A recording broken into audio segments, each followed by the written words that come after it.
Opposition exacte que Bandakoko c'est la moitié na makambo. Si les ridicules pouvaient tuer, mais c'est Chilombo serait mort. Bon là qui s'en a une seule image sous Mouzé ou sous Kabila. Comment la image T mais c'est Chilombo sur l'opposition ça la marche na Congo. Yoko tu n'as commis même pas na cheville. Ce n'est que le début. Et tu ne peux pas nous intimider nous les Nico Mangé. Opposition exacte que beaucoup que maman moko boye a mobange, bo manipuler ya bandakoloba makambo ezanga mutuna na ko. Tant obi moi maman moko boye. Mais c'est Chilombo a diffamé maman Marie. Yango na si maman Marie na bavocat na il faut qu'on fonde mais c'est Chilombo. Denise Nyakeo à l'international. Au Congo te Batoyo, bazali état de droit, ali état de mboa. Imboa ko ganga kako chaka makelele. Akoye bakate o kwa ko gangelaka. Tosuki wapi? Tala maman Maria gangisi batonyoso, alobi si batonyoso. Mais c'est Chilombo ali sous na niveau ya fayu lutter. Yé opposante na ye principal, elle est maman Marie. Donc maman Marie faut répondre les sous. Na Tchad okoloka na place ya mwasi na yo. Bakofi na ngai na mwasi na ngai. Oyo koloka te nzambe. Tokomi wapi? Soki boloko eko soki maloko ekotonda na bato ya milinga ndengwana ekotonda. Monsieur Chilombo, vous allez nous arrêter nous tous. Na mwasi, na mobali, ba mibimisi na poisa. Ah Chilombo mi komisi juge. C'est dangereux. Donc au PC sikolo kanda doto multiplier ba vitesse pour la chasser du pouvoir. Mais c'est Chilombo a pesi ordre na Kasongo, la police a pesi ordre na ba magistrat à parquet, a pesi ordre na ba juge bakanga toutes les voix discordantes. On va au régime de mal à l'aise. Seul le juge peut déterminer la nature diffamatoire d'un propos. Ce n'est pas M. Chilombo. Dans un pays sérieux et responsable, au lieu de l'obéir à Makambu ya Maman Marie, kuna na Tchad, il a fallu l'obéir à Makambu ya Bunagana, aponi diversion, distraction, pour ressusciter dossier à Maman Marie, pour na koboya kolobela Bunagana. C'est ça la stratégie communicationnelle, il y a pouvoir aux abois. Dites la vérité à notre peuple que vous avez abandonné ce pays entre les mains du M23. Okokanga ba Congolais, okobwaka na boloko, kasi okokanga République te, okokanga destin à Congo te, okokanga vent libération te. C'est le message on a pesi M. Chilombo. Bonjour l'India kokangaka. Bokokangaka moto moko bakangaka te. À côté le mis à notre peuple et boko patatambangu. Président Fayulu ba chrétien indirectement par Chilombo na dossier à Maman Marie. Il faut une réaction immédiate et musclée à la taille de provocation à M. Chilombo. Le Tshisekedi, tous ces dirigeants voyants lui donnent le tapis rouge. Et maintenant Tshisekedi, il fait semblant de penser aux Russes. On parle où avec des dirigeants comme ça? Dans un continent sérieux, on ne reçoit pas ce voyou. C'est un voyou, Blinken. On ne le reçoit pas. Comment des gens sont au 15e siècle, des sauvageons comme ça, réduisent les relations internationales à la barbarie. Et nous, on est là, on joue avec eux, on s'amuse, on les reçoit. On dit qu'on est les diplomates. La RDC est trop importante pour les Africains pour qu'on laisse ça à Tshisekedi, qui n'a aucune envergure, qui ne sait même pas ce qu'il fait là. La panafricaniste a bien président la Mino Tintin. Bino te IDPS, bon répondre de été. Bon il de Loukanier. Bon là c'est mandat d'arrêt international. Ça fait trop mal au cœur. Le Congo est devenu la risée du monde.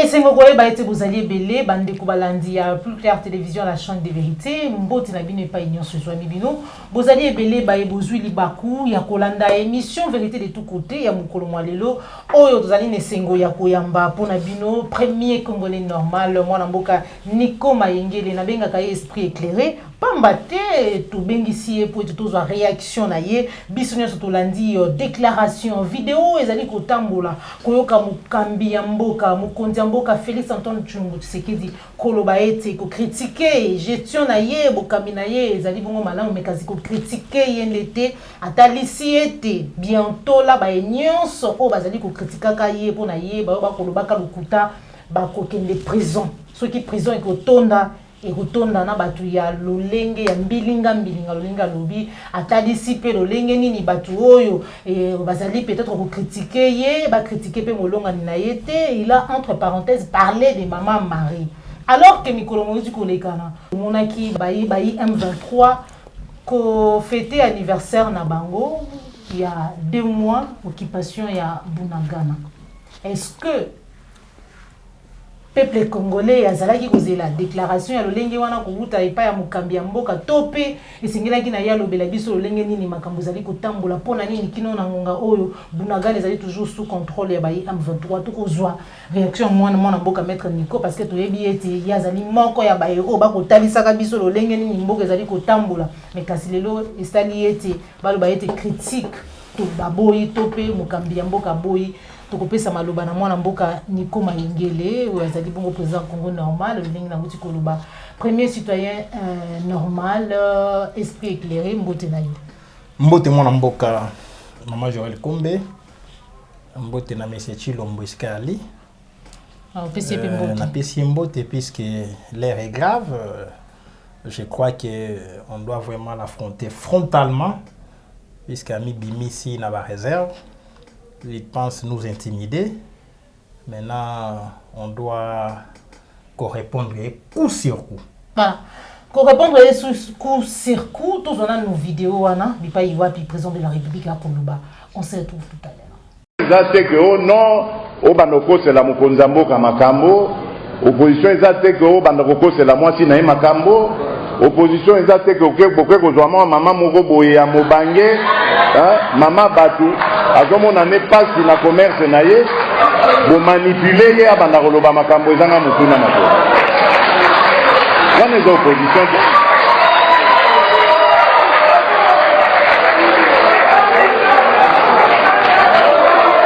yango wana naza koloba na bino bolanda biloba loba te ngape na kozala intolérant na bato yo bakoluka kotia en danger unité nationale na kondima jamais muto telema abanda kosala tribalisme boyoka kitango elinga ebanda na katanga na kendeki ngamoko na keikuna po ete na yebisa bana mboka ke na Congo nga naza ko diriger na koko linga yango te Congo onga naza ko diriger mwana Congo nyonso azali ndenge moko.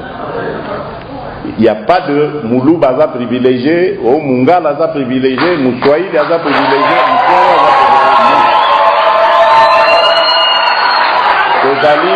Tozali biso banso bana ya tata na mama Kombo Congo. Voilà. Donc côté wana na ko tolérer yango jamais. Soki boloko soki maloko ekotonda na bato ya mbilinga ndenge wana ekotonda ya pas de problème. Olingo la politique yeba ndenge basaka politique. Critiquer régime naza na problème ata mon côté. Singa ndenge tozo sala mosala loba ndenge olingi mekokosa te. Voilà, bandeko balandi ya plus clair télévision, mwana mboka Nico Mayengele olandi déclaration wana bino na ngambu ya résistance to opposition boko bangati parce que biso na prison ekotonda pona bino. Oui, puis ndeko monsieur Tshilombo alobi ete d'abord opposition ezali faible, opposition na bango et alaki opposition ya Kota Okemba. Oui, puis na seki si les ridicules pouvaient tuer, mais c'est Tshilombo serait mort.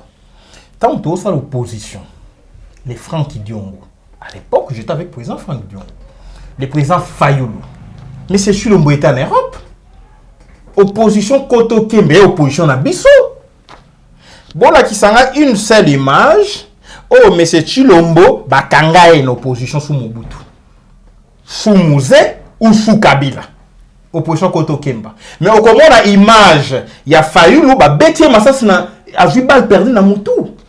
Okomona image ya Frank Diongo na chaise roulante.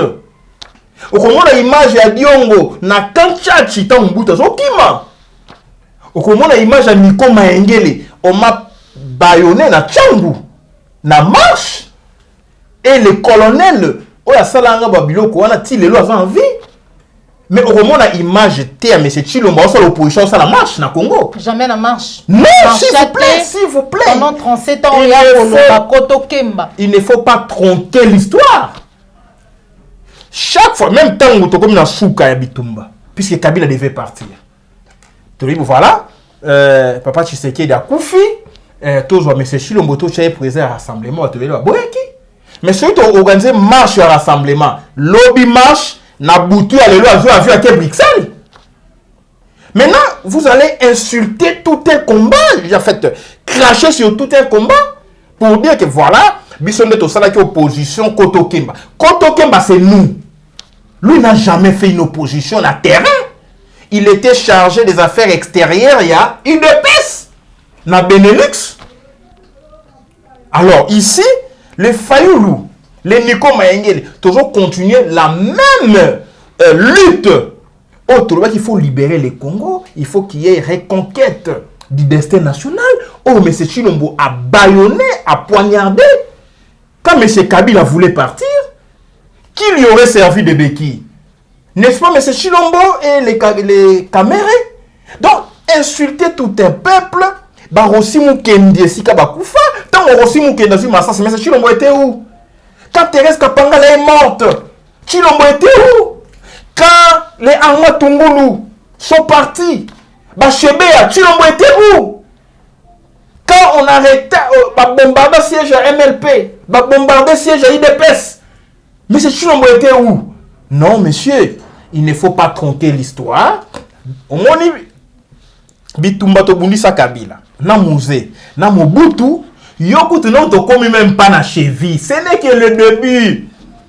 Et tu ne peux pas nous intimider, nous les Nico Maengele. Tu sacrifies notre jeunesse. Faut bien aboiter, critiquer, mais ne tombez pas dans les mensonges. Vous allez manipuler, batou, pour parler de maman Marie, tomber dans la manipulation, vous allez manipuler, tina niveau, il y a critiquer, ou azali moulonga ninaï.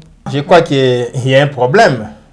D'abord, M. Tshilombo doit intégrer dans son enjeu politique les conséquences de l'acte administratif que lui-même avait posé à l'endroit de Mme Denise Nyakirou. Le fait que M. Tshilombo ait fait de sa femme conseillère de son mari dans tous les domaines de la République, Nyakirou doit être critiqué. Il faut qu'autant l'ordonnance portant création du bureau du conjoint du chef de l'État.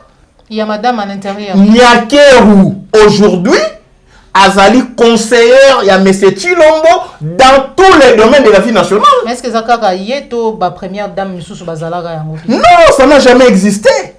Yo aussi, moi, si je suis cotisé dans la politique. Aujourd'hui, signé Mokanda. Au créé le bureau du conjoint du chef de l'État. Au PC attribution, il y a conseiller de son mari dans tous les domaines de la vie. Vous créez un mini cabinet. Et donc une mini institution. Si Karo a critiqué, alors que la Constitution est claire en son article 8, l'opposition est garantie, il faut critiquer dans le cadre de la lutte pour la conquête du pouvoir. Ce qui est va critiquer Bino, bon il va diffamation. Non, arrêtez, ce n'est pas lui. Et s'il vous plaît, oui, Bloko Ezopé Sakanda, parce que M. Tshilombo, il pense intimider toute une génération politique. Il pense intimider les résistants que nous sommes. Non, M. Tshilombo, tu n'as pas à nous intimider. On ne peut pas intimider Bissonté. Donc, au PC Sukolo, Kanda, de ton multiplier ma vitesse pour la chasser du pouvoir. Je te fais voir que ici, M. Tshilombo vous dit, oh non, critiquer les pouvoirs, ce n'est pas un problème, mais qu'on tombe dans un mensonge. Il parle du mensonge. Qu'on tombe dans un mensonge, sinon, les prisons et qu'on a remplies. Quand on fait une lecture politique de ce discours, M. Chilombo a passé ordre na Kasongo, la police a passé ordre na ba magistrat à parquet, a passé ordre na ba juge, bakanga toutes les voix discordantes. On va au régime de mal à l'aise. Et au côté na area arbitraire, puisque lui n'est pas juge. Seul le juge peut déterminer la nature diffamatoire d'un propos. Ce n'est pas M. Chilombo. Quand lui dit que voilà, mensonge, qui a dit que les mensonges, il y a une infraction au Congo, comment on mensonge? S'il vous plaît. Diffamation, les faits d'imputer, ce n'est même pas les mensonges. Oui, manque d'un cabinet d'experts, un cabinet costaud. La diffamation en droit et la qui mensonge. La diffamation, c'est le fait d'imputer à quelqu'un un fait vrai ou faux, au moins déjà vrai ou faux, de nature à porter atteinte à son honneur ou à la considération de sa personne ou à l'exposer au mépris du public. Aucune diffamation, définition de diffamation. Donc, la carte, si on imputer un fait, elle va aller solo, elle va aller lokuta, mais ce qui est porté atteinte na honneur nae, na personnalité nae, to exposé au mépris du public, d'infraction. Aux Hollandais, un fait vrai ou faux. Netolobi que par exemple, Maman Marie, Maman Ignon Salté, bazon manipulé. Ok. Maman moko boye, maman ya mobange. Moi maman moko boye. Tangolobi moi maman moko boye. Omoni ils ont un caractère dénigrant, dégradant, offensant. Donc on va réduire personnalité à Maman Marie. On va porter atteinte na kibomoto nae. Moi maman moko boye. Azonyo kwa manaye. Okolanda. Ate kaka. Laissez-vous aussi comprendre. Sikoyo, M. Chilombo a diffamé Maman Marie. A exposé au mépris à public Mobange. Osolanda, moi, moto ya tinate, moto ya pasi. Osolanda, que ce fait-là imputé à Maman Marie soit vrai ou faux, mais est porté atteinte na personnalité à maman, na kibo moto na ye. Osolanda, même si moto ali pauvre, et ça lui péché té. Si moto ali pauvre, et infraction té. Maman le qu'on a critiqué. Moi si na ye, a critiqué M. Chilombo. Nde Chilombo a minimisé. C'est un comportement dénigrant, dégradant. Nde babengi diffamation. Donc en réalité, M. Chilombo a diffamé Hollanda, a sali infraction. Il y a mon si Maman Marie, n'a pas avocat nae, il faut qu'on fonde M. Chilombo. A benye moi. Et pas la biso c'est péjoratif, hein? Moi. Tala moi moto, moi fille, moi maman. Alors que M. Chilombo qui ko benga te maman Marthe, moi maman. Neti Hollanda, a ko benga maman. Na botosi na limemia.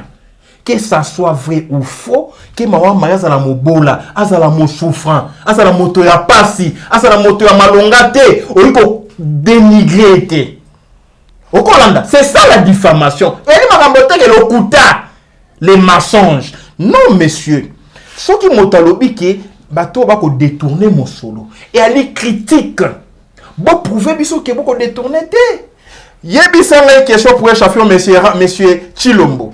Mosolo ya rame ali wapi. Tango monsieur Kibasa Bokilo, beau-frère na yo. Alobi ete rame et ali pour le financement ya enseignement.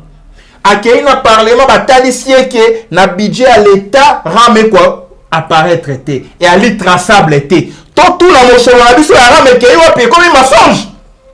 Et comme une diffamation, une infraction magique. Monsieur Chilombo, vous allez nous arrêter, nous tous. On peut se prison et rotonda pour na bino. Donc, à Kobangi Sabisote, les portes de la prison sont toujours ouvertes. Je préfère être crucifié pour la vérité que de crucifier la vérité. Monsieur Chilombo lobaki awa oh non Kabila ibi mosolo akei kobomba na ba Panama Papers na ba paradis fiscaux azwi bandeko na ye atie na ba mine azwi ba plaque ya immatriculation apesi leki na ye ye aprouvaki yango Kabila akangaki ye mpo na bapopo wana. Donc ozomona ke ye un recul démocratique. Il y a une loi qui protège l'opposition au Congo. La résistance est naturelle parce que les droits, les refus des mâles, c'est un droit naturel. Même Nyama, ce qu'on voit au Bendi, au Beta et tout ça, à un moment donné, même Boanayo, à un moment donné, soit comme la Souka, à Kogande la Omoko.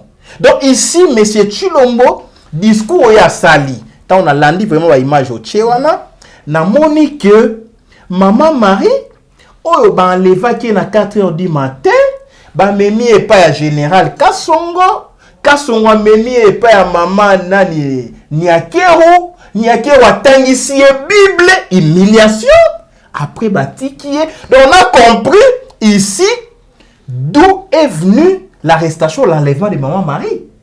Na mwasi, na mobali, ba mibimisi na poisa. Mwasi, boye la ngaye, coup de fil. Alors Kasongo a memi une présumée coupable d'une infraction d'injure publique. Encore que ici, tous les talibans, Maman Marie a fini. J'ai suivi les pseudo-journalistes. Oh, bah, il y a un cabinet à Maman Niakero. Parce que ça, un cabinet, hein? Mon solennité est Kobima. Frère fonctionnement et Ali. Bureau conjoint chef de l'État, il y a conjoint chef de l'État. Azali budgétisé. Tout critiqué, Nalandi, bato ya cabinet na balobi, Maman Maria Kofinga. Fayulu akei afandi, akoyoka Maman Marie na point de presse. Je mets quiconque au défi. Jusqu'à preuve du contraire. Maman Marie n'a pas été condamnée du chef d'injure publique. Parce que quand la juge de maman, tout le monde a même battu des personnes à micro na bino.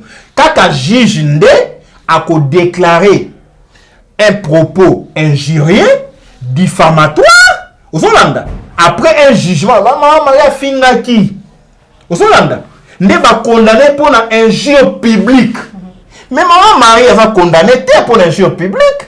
Maman Marie, juge à l'obité que Malobo et l'obité à l'ali ma finga. N'est-ce pas Zolanda? Quand un juge, mais ah, tu l'as mis comme ici juge, c'est dangereux. Dictature autorotique et en hôtel, mais c'est Chilombo, Nalobaki. Yoko Kenda de Père Sassou. Sassou repère son conseil, il Sassou ali dictateur. Talo Kouei. Nassé. Nabi, mais cette dame, Maman Marie, oui, bien, Makila Makasi, hein? Moto va enlever qui? Peut-être qu'elle a mon anaté. Pression, fallu la tweeter. Alors, bon, tika maman dans l'immédiat. Ba yoki, ba tiki. Bon, position, il a fallu la dire, et elle lui péter. Si elle a dit péter, il faut qu'on a Marie, bon condamné. Mais pour la niveau samedi, c'était votre tiki.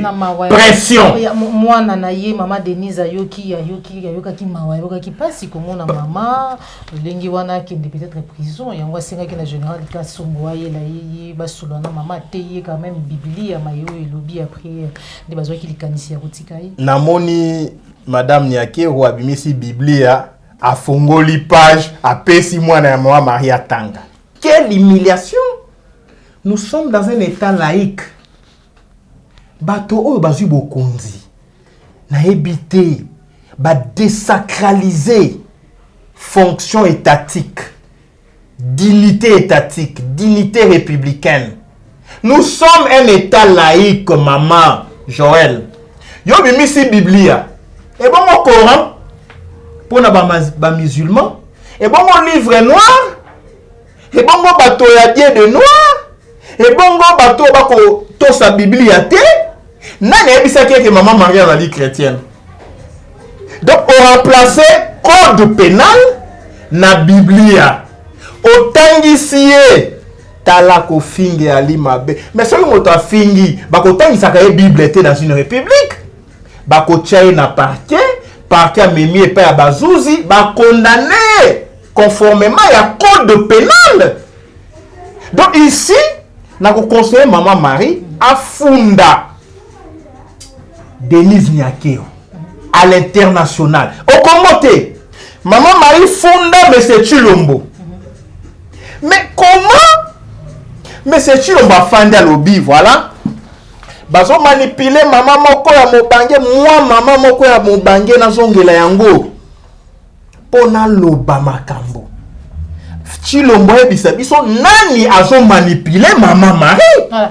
Puisque là exactement cible dans quatre discours on est allé nani Maman Marie, Martin Fayulu parce qu'il a parlé de l'opposition, il était opposition ezalité, manipulation bozwa kabatu a expliquer ndenge nini bango pendant 37 ans. Oh bazaki ko sala, on peut makambo etali ba déclaration pour parler de Kabundu ou ta ko ba ete misolo ke bimake ko kindaka dibanda mboka c'était qui les cibles na katia vidéo to pe déclaration on a d'après analyse na. Monsieur Kabunda Lobi, Mosolo ko bimaka na Congo na ba jet privé. Atani ko mba motote. Na parti Mosolo ko bimaka. Au Hollande. Parce que ma vie diffamation imputée un fait à quelqu'un. Hollandais Mosolo ko bimaka. Kabunda imputé mon nani. Vous voyez comment on manipule la justice. To poussani, mais c'est Chilombo Lobi, opposition elle est faible. Mais son opposition elle est faible. Pour un investisseur dans le régime, il a été. Tant que le baki batoyo, bazu boko nzanzela mayuya. Batoyo, bazali état de droit, ali état de mboa. Et ali état ya imboa. Imboa ko ganga kako chaka makelele. Ako yeba kateo kwa kogangelaka. Tosuki wapi? Tala Maman Marie gangi si batonyoso, lobi si batonyoso. Ti baba ba lobi. Batangi si eti Biblia. Yo lobi maman oyo asali na makila makasi. Moto bo enlevaki. Bo komi kote ya ye. Te bo pesie ba soda ba kengela niye. Bazongisa niye na ndako. Elakisi ke bato bazongisaki Maman Marie na ndako, bangonde ba enlevaki Maman Marie. Ata bomi moto. Oui, ko enlever moto te na 4h du matin. Ndeto ko sambisa bango. Lokola na mwasi na mobali. Bango ba se prononcer sur Maman Marie. Et là qu'ici adversaire na bangonde Maman Marie. Et là qu'ici cible na bangonde Maman Marie. Donc mais c'est Chilombo ali sous na niveau ya Fayulu te. Il est opposante na ye principal elle est Maman Marie. Mais akolobaka Maman Marie qui pas vite à union santé. O comment na Fayulu kolobaka. Chilombo ko kipete parce que le président élu, il est au-dessus de la mêlée. Ali li kolo ya bato ko pouvoir na mayuya. Mais si quand on bimi c'est lié opposante Maman Marie. Alobi mboso yo, mboso ningani.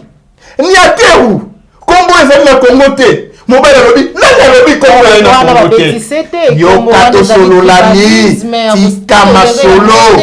Maman oebi la politique. Et ça dit qu'on va décrypter message. Moi si attends si Biblia et sous quitter. Maman dit maman on va pas moto makasi. À ça du point de presse. Mon bali na Tchad, monter ma passi, monter ma kosuwa. Alobi mais combien qui vous êtes dans Congo Maman Marie. Yo le makambo uchiwe pour diviser les Congolais. Donc Maman Marie il faut répondre des sources. Donc opposé à Chilombo puisque les discours au monde pendant il y a confrontation frontale. C'est direct. Nanga lobi ke kombo ina ko zana Congo te. Maman Marinda lobi ke kombo ina ko zana Congo te. Vidéo ezali. Okolanda. Si kaoyo qui a dit que puisque même dans le principe il y a droit pénal l'infraction est individuelle. Okolanda. Motonda ko sala infraction yemoko. Awe komi Fayulu parce que motuna na yo. Nani a ko manipuler. Obi maman wana toko kende na yo na epai na ye na ba avocat collectif maman oyo il faut to me manier na international net na ba UNESCO na ba UNICEF to me même na ona ONU to me na ba instance ya défense des droits de l'homme ba proclamer héroïne. Donc azali lokola patronne ya résistance. Et puis pour nani maman oyo yo tango ba enlever na 4 heures. Ba mema nié pa kasongo. Ba tie na tapis rouge, ba pesie kit ya moindo. Ba yobi na e yebisa biso nani ya manipule yo, nani ali sima na yo, nani ya kotinda yo. L'infraction est individuelle. Attends, maman Maria ko ça l'infraction, beaucoup imputant on a failli lutter. Laisse vous comprendre. Maman Maria lobi moto na sima na nga alite. Ngai moko mama, na ko bundisa régime, na banda bitumba uta Mobutu, uta Kabila. Moto ko tinda ngai te na ali mokolo, na ali moto ko mona mabe ali na Congo, na ko bundisa mabe. Okolanda mama. Ba coincé pour citer Fayulu. Bazwa déclaration maman Marie que Fayulu ndako tinda ngai na finga pona bango babi mafinga ya lite. Si kao ba longo la candidature ya Fayulu ba condamné ye na pénal. Olande si ko complot simbité. Nana ina simana yo mama babi obenga imoko. Nana ko tinda yo ngai moko. Nani atia maloba na monoko no motote. Koto pression oni, koto TV5 à lobby, koto BBC à lobby, to le kaki na TV5 olanda ki biso na ba presse penge. To kei to lobby na nine, to komeli ba ONG à droit de l'homme, ba condamner enlèvement ya maman wana. Soka sali infraction, bo sambisa nié, bo condamner. Ozolanda maman.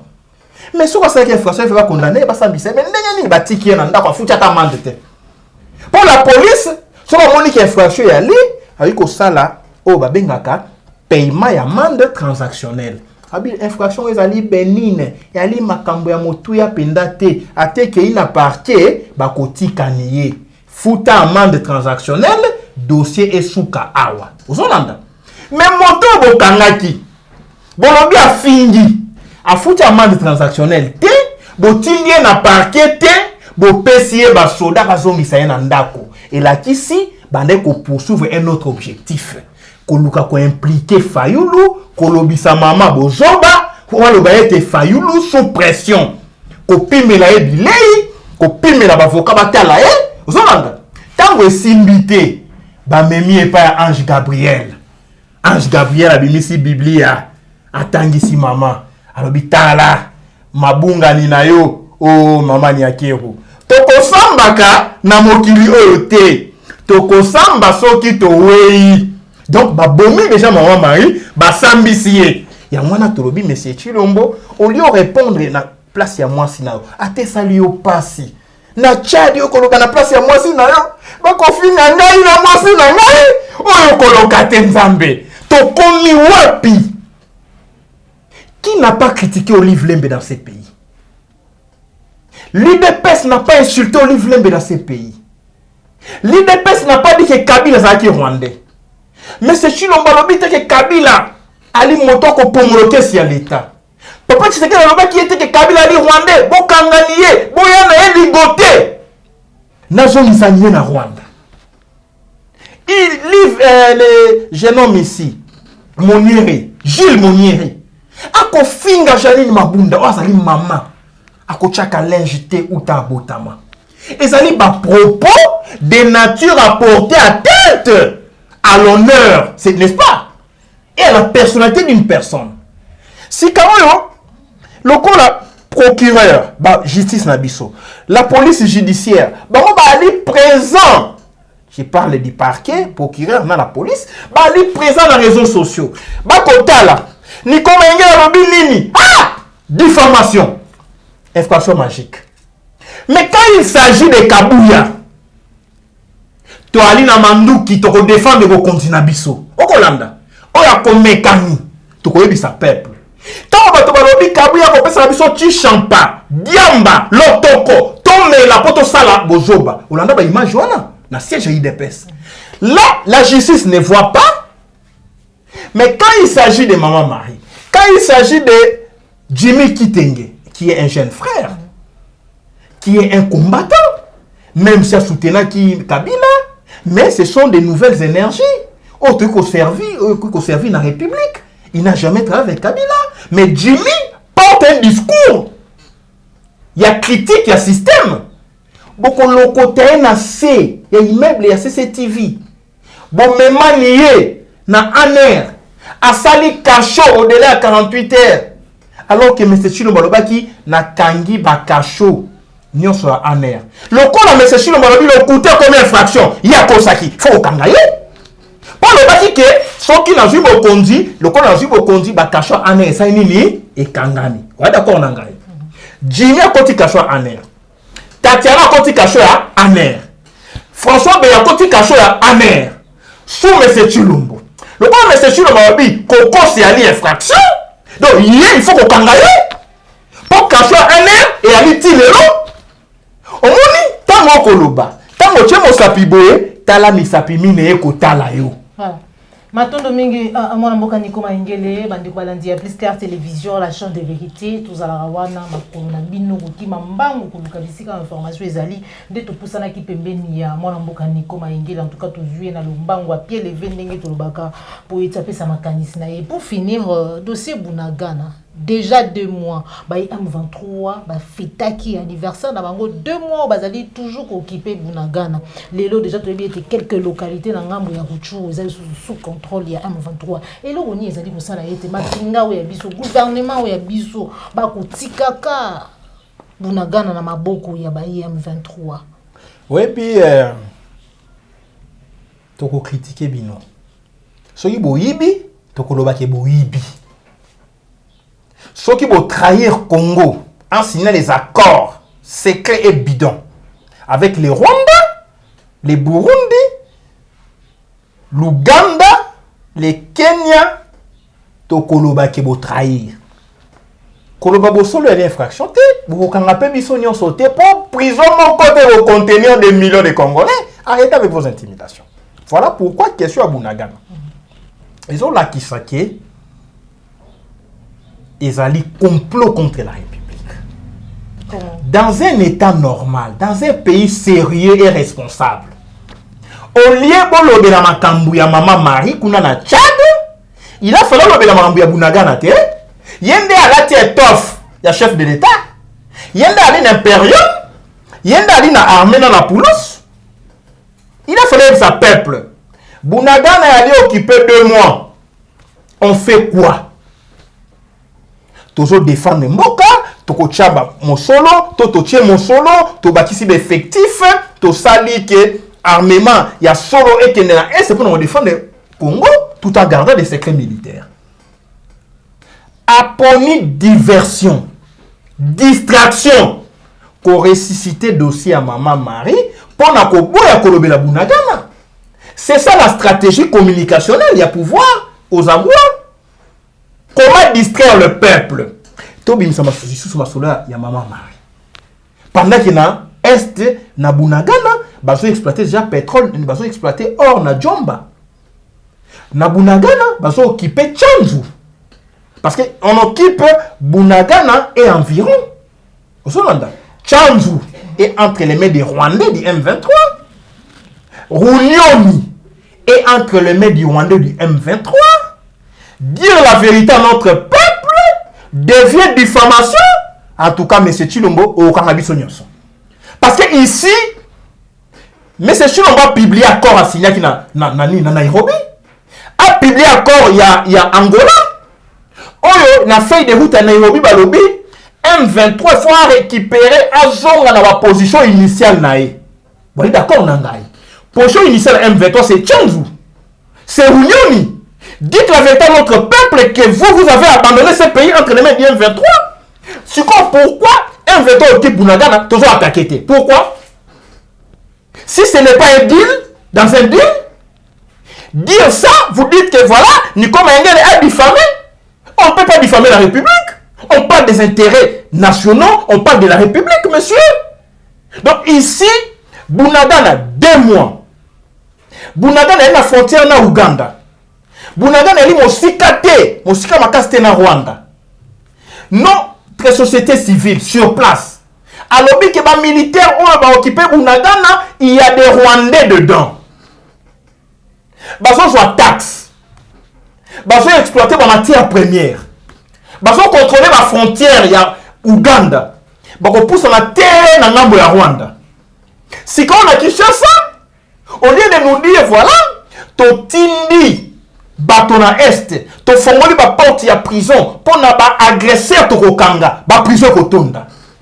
Yo lobi non, il faut kokanga ba Nico Maingele, bato ba critiquer sur na Kinshasa, to tonda ba prison. Peuple c'est la boton li sa ba prison ba agresseur. Boko kanga 2 militaires rwandais, on est botia na boloko bosambisa bozongisi na Rwanda biso nde bobe na bino biso nde bankoba o bomoni ke non toali mabaya bamekaka manduki mpona kozwa kobwaka na boloko. À un moment donné, le peuple va se mettre en colère pour vous dégager. Parce que ici, tu es comme cible pour préparer les glissements de 2023, pour préparer la fraude électorale. On veut intimider, créer la psychose, faire peur à tout le monde. Monsieur Tshilombo, vous n'allez pas nous faire reculer. Parce que nous avons sacrifié notre jeunesse, on a sacrifié nos familles, on a sacrifié nos enfants. Il arrive des fois, on l'a même coûté. Vous habitez aux Aliwapi. Notre santé est mise en péril. Pendant bitumba. Et puis au bimi, na Tchad, on a type qui toko, on lobby voilà, toko kanga bango retourne de sa prison. Oui, vous allez nous arrêter, mais l'histoire va nous libérer. Vous allez nous arrêter, mais l'histoire va nous réhabiliter. Et les juges, on va se soumettre à un ordre manifestement illégal. Parce que M. Tshilombo a donné un ordre clair. Arrêtez-les, mettez-les en prison, je vais rester roi au Congo. C'est ce que ça veut dire en d'autres termes. Puisque dans une république état de droit, c'est les juges. Alors, on a pour condamner, pour c'est le parquet, pour la recherche et infraction, mais un président de la République qui est justiciable, s'il vous plaît.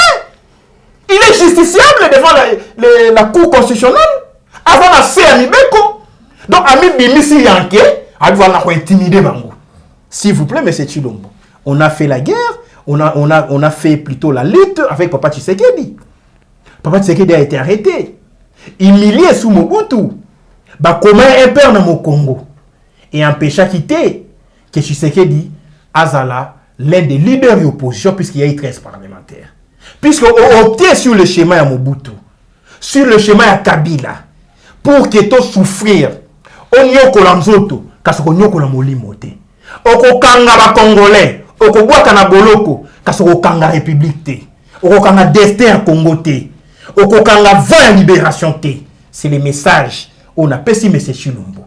La roue tourne. Mobutu a fait 32 ans, il est parti. Kabila a fait 18 ans, il est parti. Moussa a fait 4 ans, il est parti. Yo sali 4 ans. Tu as écouté mandat oyo et ko souka ndenge nini. Tu as évité 2023 aux ndenge nini. Arrêtez d'intimider le peuple, puisque tel qu'on est là, un peuple qui est victime, il y a 10 millions de morts, à Koban d'arrestation. Un peuple à Koban d'arrestation. Un peuple qui a perdu les vaillants comme les Rossi Mukendi, les Thérèse Kapangala, les Chebea, les Arma Tungulu, les vaillants comme les Boujamabe, les vaillants comme les général Baouma, les vaillants comme Monseigneur Monsengo, Monseigneur Munziroa, Monseigneur Kataliko, les vaillants, des vaillants et des vaillants, même bateau Komboye Banité, Okobangi Sabi sauté. Tu peux tuer ces corps, mais l'âme du Congo va continuer la résistance. Nous sommes les Congos de Lumumba, les sangs Lumumba, l'esprit Lumumba habite en nous. S'il vous plaît, Talasi Mazonga Moto. Merci beaucoup, mon amboka Nico Maingele, le Congolais normal, esprit éclairé, maman Joël comme la Bengakaye, on a pu s'habiller ngonga ya kosolo na yo malgré ba multiples occupations na yo, mais kasi opisa ki biso quand même ngongo na yo en rapport na matali mboka na biso. Message na yo, to pe numéro de téléphone pour na ba iba kozala na bosenga ba solola na yo mboka. Merci beaucoup, merci M. Tshilombo. Tika ko humilier République. Tika ko dénigrer notre armée. Nalandi speech na Tchad. Au lobby. Au saluer armée tchadienne. Aux s'inspirer dans le professionnalisme et armée tchadienne. Aux alliés impressionnés. Non. Na classement ya armée en Afrique, Tchad ali liboso ya Congo te. Tchad ali mosika na Congo. Atako Congo est une armée moko composée de briques et de brocs. Des morceaux venus de toutes parts. RCD, MLC, Rwanda, Ouganda, Burundi. Puisque la rébellion est soutenue dans le pays. Avec des opérations, mixage, brassage, nous avons une armée internationale. Malgré ça, il y a de vaillants militaires qui ont fait les meilleures académies militaires dans le monde. Au monde, batangi na Israël, batangi na Belgique, na France, na Allemagne, na Grande-Bretagne. Donc nous avons les vaillants militaires au sein de notre armée. Donc les Congolais de FRDC. Parce que dans 4, vous avez aussi les Rwandais de FRDC. Oh, bah, RCD Goma, bah, côté ça, oui, bah, Bosco Taganda. Bah, le bah, Congolais, bah, comme dans ces pays, bah, comme bah, étrangers. Bah, James Kabari, bah, Congolais. Tito Bengani, bah, bah, bah, Rwandais. Donc, ici, notre armée ne peut plus être humiliée à ce niveau. Dire que, on s'inspire de l'armée tchadienne. Mais l'histoire renseigne et rappelle que, sous Mobutu, il s'est après menacé par la rébellion, avec l'appui à Libye. C'est les ex-phases qui ont sauvé le pouvoir à Hissène Habré, na Tchad. Et Kadhafi Lobby, si on avait les militaires, si on avait une armée comme l'armée du Zaïre, moi, Kadhafi, je serais une puissance africaine. Zolanda. Et ces militaires, Mobutu, Bakoufa n'y ont sauté. Il y en a. Oh, Bakoufa qui na Kitona, la bêtise à Mouzé. Il y en a qui sont devenus vieux. Et il y en a qui œuvrent encore au sein de l'armée. Alors ici, Tchad n'est pas une référence. En matière de Bitumba en Afrique. En matière de Bitumba. Yo louli défilé. On louli ba militaire ya Tchad. Pour qu'on marche, qu'on bêta ba pas. Il y a défilé. Yo si on a armé, on les a eu ma casse sur le bas de défilé. Que lui peine à organiser 4 ans. C'est l'unique président depuis que le Congo est Congo qui n'a organisé aucun défilé militaire, mais impressionné par les Burundi. Bah, c'est la Burundi, indépendance ya Burundi. Il y aura pas ta sonité, mais c'est Chilombo. Kolobaki, il y aura pas ta sonité comme ma diffamation. Oui, j'accepte d'être arrêté par M. Chilombo. Je suis candidat à l'arrestation à la diffamation. Pour diffamation. Ok, la Burundi. Bah, ça, le défilé militaire. Oh, il y a pour organiser tes bandas 2019. Ti 2022, ok, défilé militaire.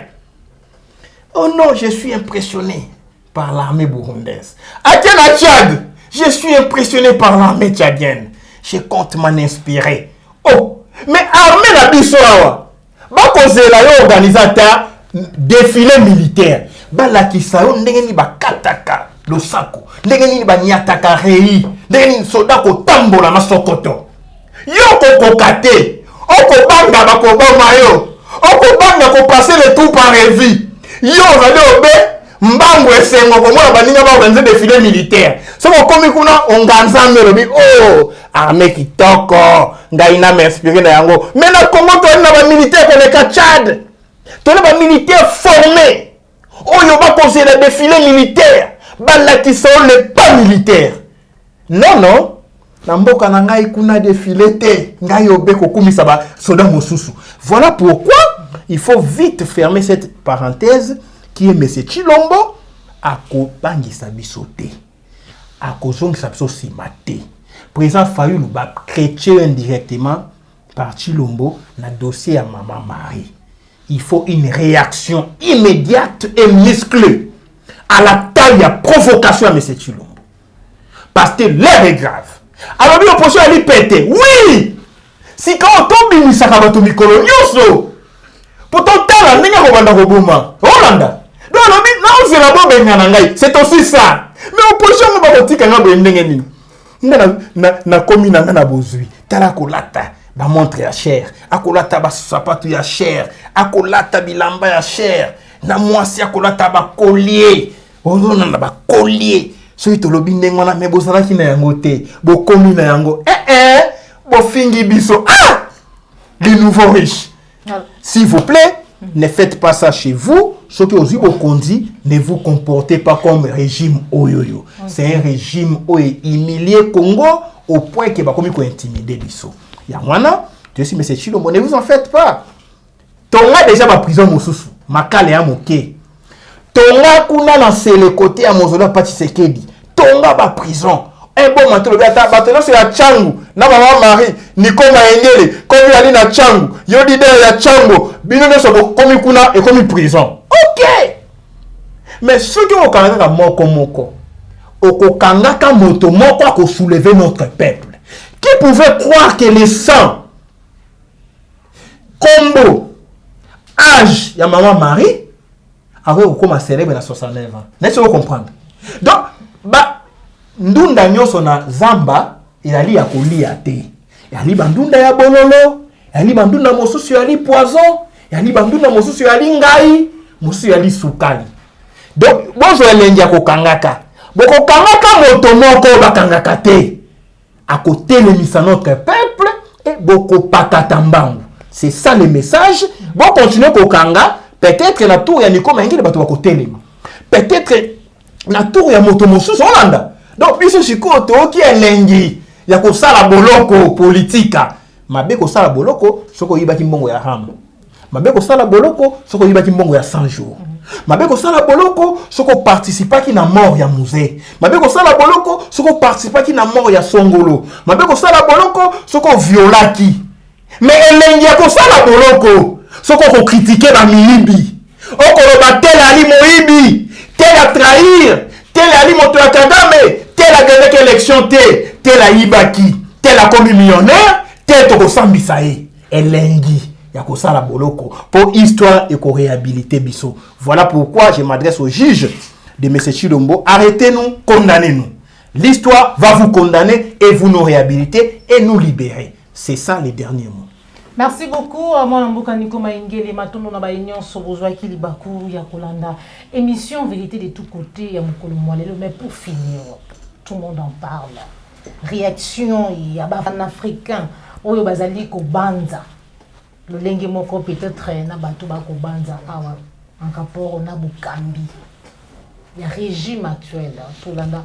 On se retrouve tout à l'heure. Il y a un décalage extraordinaire dans le monde sérieux qui peut recevoir ce voyou. Voilà un voyou qui vient chez vous après avoir voté une loi pour dire qu'on vous interdit de traiter avec les Chinois et les Russes. Avec les Russes. Nous allons sanctionner tout État qui traite avec la Russie. Pendant ce temps, ils dépendent de la Russie à près de 30% en matière d'uranium, en matière de pétrole, en matière de même de céréales, de gaz, de métal. De métal. C'est-à-dire que quelqu'un traite avec un pays. Il vous interdit de traiter avec ce pays. Et vous recevez son voyou de secrétaire d'État, il marche partout. Les Tshisekedi, tous ces dirigeants voyants lui donnent le tapis rouge. Là, il fallait lui dire que tu ne viens pas ici. La loi là que vous avez faite, c'est une déclaration de guerre. Nous, on ne vous a rien fait. Cette loi n'est pas la diplomatie. Ça viole toutes les chartes internationales. Aucun dirigeant africain ne lève la bouche. Le Tintin qui est au Congo joue. Mais il a vu ce qui s'est passé. Le gars lui a dit que monsieur, il lui a dit que nous on l'a vu au Rwanda. Tu l'as dit au début. Il ne cache même pas. Et maintenant, tu sais ce qu'il dit. Il fait semblant de penser aux Russes. On parle où avec des dirigeants comme ça? Avec les Kagame, il n'est pas le seul. Dans un continent sérieux, on ne reçoit pas ce voyou. C'est un voyou, Blinken. On ne le reçoit pas. C'est eux qui ont besoin de leur matière première. C'est nous qui avons construit l'Amérique. C'est dans les plantations qu'on a bâti ce pays de merde là, qui n'a jamais été reconnaissant envers nous. Maintenant que le monde est ouvert, on a tout est ouvert, on continue à trembler devant des voyous comme ça. Blinken, c'est qui il raconte des bêtises comme ça? Il n'a qu'en Afrique où il peut dire des bêtises comme ça. Pendant ce temps, on regarde les Messi, on regarde le football, on regarde les télénovelas. On veut éclaircir nos peaux. Il faut quand même qu'on sache ce qu'on veut. Il faut que les Africains se réveillent, qu'ils demandent qui c'est ce qu'ils veulent. On ne parle plus comme ça aujourd'hui au XXIe siècle, à des États sérieux. Non, on ne parle pas comme ça. Tu laisses chez toi avec ta sauvagerie. Mais est-ce que nous sommes au 15e siècle? Du tout. On est au 14e siècle. Comment des gens sont au 15e siècle, des sauvageons comme ça, réduisent les relations internationales à la barbarie, et nous on est là, on joue avec eux, on s'amuse, on les reçoit, on dit qu'on est les diplomates. Donc tu sais qu'ils font la diplomatie. Les Museveni, tout ça, ils font la diplomatie. Même Ouattara, ils font la diplomatie. Des esclaves comme ça. Donc, voilà l'idée qu'il vient avec ça. Voilà l'idée qu'il vient. Donc il y a un ordre international qu'on ne défie pas. Oui. Sauf power. C'est quoi l'ordre international? Mais c'est l'ordre occidental, non? Totalement. Depuis Yalta, non? À quelques nuances près, la Russie, la Chine, c'est l'ordre occidental. Alors, Blinken estime que la Chine, les Russes défient un ordre international. Dirigé par qui? Washington. Je vais arriver à un stade suprême de soft power. Les Américains estiment qu'il y a un ordre international. Ils l'ont dit, ils l'ont écrit, c'est leur thèse diplomatique. Tous ceux qui violent ça sont Sanctionné. Vous voyez, le pas, il restait même pas affranchi, gouvernement mondial. De l'ordre international, un gouvernement mondial, c'était le pas qui restait affranchi avec le coronavirus, tout ce qu'ils ont Inventé. Ça ne marche pas. Maintenant, les Américains, ils se découvrent totalement. C'est-à-dire, ils votent des lois sauvages, on retourne au XIVe siècle, où on mélange les Africains, on leur dit que bon, c'est-à-dire que vous êtes notre esclave, vous nous appartenez, on fait ce qu'on veut de vous. C'est cette femme-là dans la chambre qu'on garde, on la viole quand on veut, on lui donne à manger aujourd'hui, on lui donne telle boisson aujourd'hui, on fait ce qu'on veut d'elle, quoi. Oui. Mais c'est de cela qu'il s'agit, mon cher Jocelyn. Alors, à partir du moment où il y a un ordre international, l'Amérique est le gendarme de cet ordre-là. Mais qu'est-ce qu'on réclame? Est-ce que les Africains comprennent ce que ça veut dire? Nos problèmes viennent d'où? Je suis très dur avec des dirigeants qui continuent cette dynamique néocoloniale. Mais de manière fondamentale, voilà les gens à qui on doit demander des comptes. Ce sont eux. J'ai dit que l'Europe, l'Amérique, l'Europe et la France, les panafricanistes, on a fini avec ça. Maintenant, c'est les États-Unis. Nous devons liquider les États-Unis. Mes mots sont clairs. Il faut détruire les États-Unis. C'est eux le problème en Afrique aujourd'hui. Parce que quand vous finissez avec la France et l'Union européenne, le vrai patron apparaît, c'est lui. Et c'est lui qui vient là. C'est quoi l'ordre international? Qui a organisé ça? D'accord, il y a un ordre, ça produit quoi? La mort, la misère, les guerres, l'humanité au bord de sa destruction. C'est ça le finalité d'un ordre international incarné par ces voyous. Et il faut continuer avec ça. Voilà les enjeux de cette visite. Organiser les guerres, soft power, géopolitique de chaos. On crée des guerres, les États sont affaiblis. Et ce petit Tintin qui est présent en RDC, je suis désolé pour certains Congolais. Moi, je ne suis pas là pour m'amuser. La RDC est trop importante pour les Africains pour qu'on laisse ça à Tshisekedi, qui n'a aucune envergure, qui ne sait même pas ce qu'il fait là. Voilà un monsieur qui a cru qu'il peut, il vient des fesses des États-Unis, il a compté sur eux, non? Mais ils l'ont livré à Kagame. Le petit État rwandais, on a livré la RDC à Kagame. Mais ça fait rire. C'est un conflit Kagame. Tshisekedi, ça fait rire qui? Ce sont les Américains. C'est la géopolitique des Grands Lacs. On organise le chaos. On a fait le principal État des Grands Lacs par un petit État dirigé par un génocidaire. On affaiblit la RDC et les Américains viennent arbitrer. Par quoi? Les élections en 2023. C'est son discours. La transparence électorale en 2023. Crédibilité et transparence. Que signifie élection dans une plantation qu'on appelle RDC? C'est-à-dire que les esclaves pouvaient s'amuser, s'asseoir et élire le chef des esclaves dans la plantation. Son rôle était de s'assurer que les esclaves travaillent bien. Et qu'il n'y a pas un esclave qui s'affranchit des règles de productivité esclavagiste dans la plantation. C'est ça ce qu'on appelle l'élection. Les Africains sont là, ils brisent cette démocratie. Donc maintenant, ce qui dit, il n'a qu'un souci à tête. Il s'en fout du Congo. Hein. C'est son deuxième mandat. Les Américains montent le feu, Kagame attise, il attise, et on dit, tu veux un deuxième mandat? Signe. Signe, et puis on va régler ça. Signe. Moi, le voir frère Kagame, on va se dire, calme-toi un peu. Comme on avait fait en 2013, Obama a gueulé, on a sanctionné, il a reculé avec le 1,23. Mais est-ce qu'on a jugé un seul monsieur du 1,23? Pas du tout. Est-ce que cette rébellion a terminé? Non. La même ONU qui a fait le rapport en 2013 a encore fait un autre rapport. On se moque des Africains avec les rapports. Les rapports, c'est la géopolitique. C'est pour allumer le feu, venir éteindre l'incendie et imposer la facture de l'extinction de l'incendie qui est 2 fois, 5 fois, 10 fois la facture de l'allumage du feu. Mais qu'est-ce qu'on va faire dans ce continent pour que les Africains comprennent ça? Qu'est-ce qu'on va faire? Ne sont-ils pas complices finalement? Qui, les Africains? Oui. Beaucoup d'Africains sont complices. Il faut le dire. Beaucoup d'Africains sont complices. Beaucoup. Ils sont nombreux. Qui n'aiment pas le continent. Ils ont la peau noire. Ils sont très nombreux. Ils croient à la démocratie des femmes. Ils croient qu'un esclave dans une plantation peut voter son chef d'esclave. Et que c'est ça l'enjeu. On doit le couper la tête du maître. De brûler sa maison. L'esclave s'amuse là, à aller voter. Il va encore qu'on voit sa queue. Après, qu'on va dire que les Africains sont des singes, nous allons nous fâcher. Mais c'est pour ça qu'on nous maltraite en Chine un peu partout. Pourquoi voulez-vous qu'on vous respecte quand vous vous comportez comme ça au XXIe siècle, où tous les peuples sont conscients des enjeux, mon cher Jocelyn? Oui. Pourquoi voulez-vous qu'en Chine, partout on nous respecte quand nous on se comporte comme ça? On regarde votre président, c'est qui? On sait ce que vous valez. Où est-ce que le Rwanda peut parler fort à un mastodonte comme la RDC? Dites-moi comment c'est possible. Les Congolais ne comprennent pas que leur problème est ailleurs. Ils passent le temps à s'affronter. En tribu, en clan. Ils sont plus belges que Congolais. Maintenant, ils sont américains. Ils ne comprennent pas cette affaire. Qu'est-ce qui amène les Rwandais à croire qu'ils sont différents des Congolais? Si on veut regarder la grande géo-ethnie africaine, un Rwandais, ce n'est pas un Congolais. Hein? Totalement. Mais on a fabriqué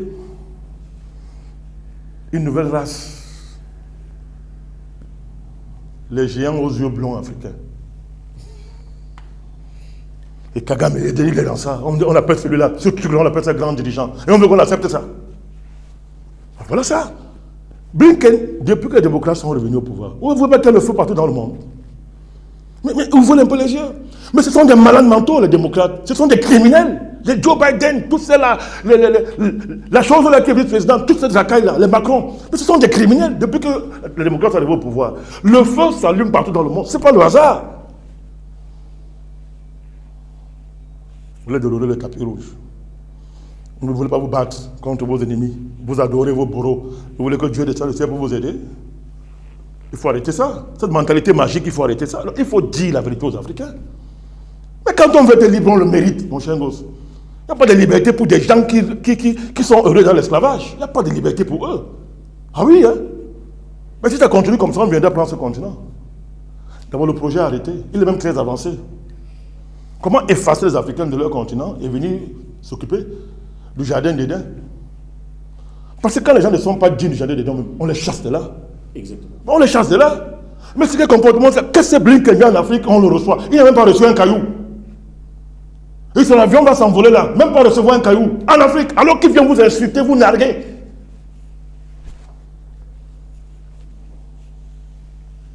Mais nous, on ne se taira pas. On va pas se taire, président. Le panafricanisme ne se taise pas. On ne se tait pas. Avec l'épée de la parole, nous relâchons nos missiles. Bandeko balandi ya plus clair télévision, bolandi lolenge nini bandeko na biso, bandeko bafricain, bazali kobanza en rapport na bokambi ya mboka na biso, sous Félix Antoine Tshombo Tshisekedi. Maman na mboka Nikoma Ngele. Ça fait trop mal au cœur. Le Congo est devenu la risée du monde. Bas Maliens, bas Guinéens, bas Ivoiriens, l'Afrique de l'Est. Oui, c'est moque du Congo à cause d'un homme. Et cet homme s'appelle M. Tshilombo, qui ne sait pas affirmer son leadership, qui ne sait pas dire non à tout ce qu'on lui propose. Moni Nathalie Image a commenté arriver à Blinken. Les Américains, c'est leurs intérêts.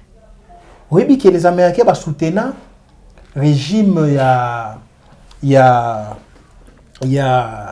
moto moko azalaki moto yandai kosala te na pays moko na Afrika.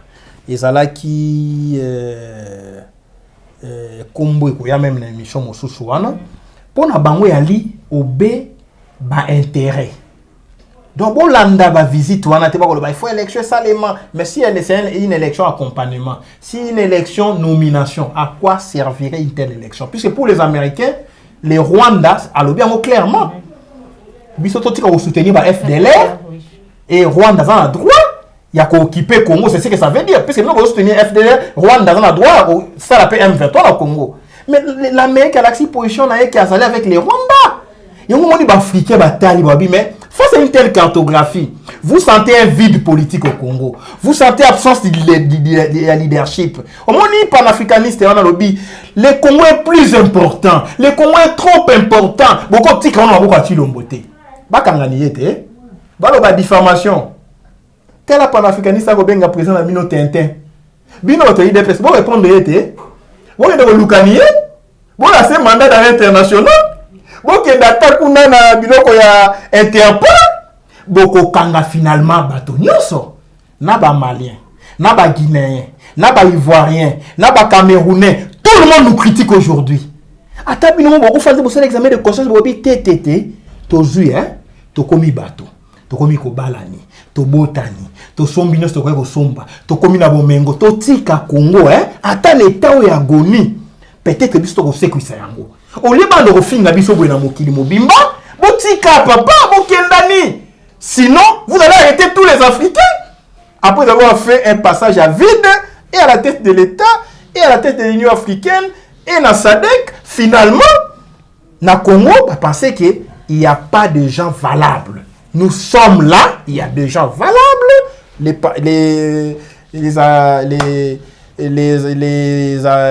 Comment on appelle ça?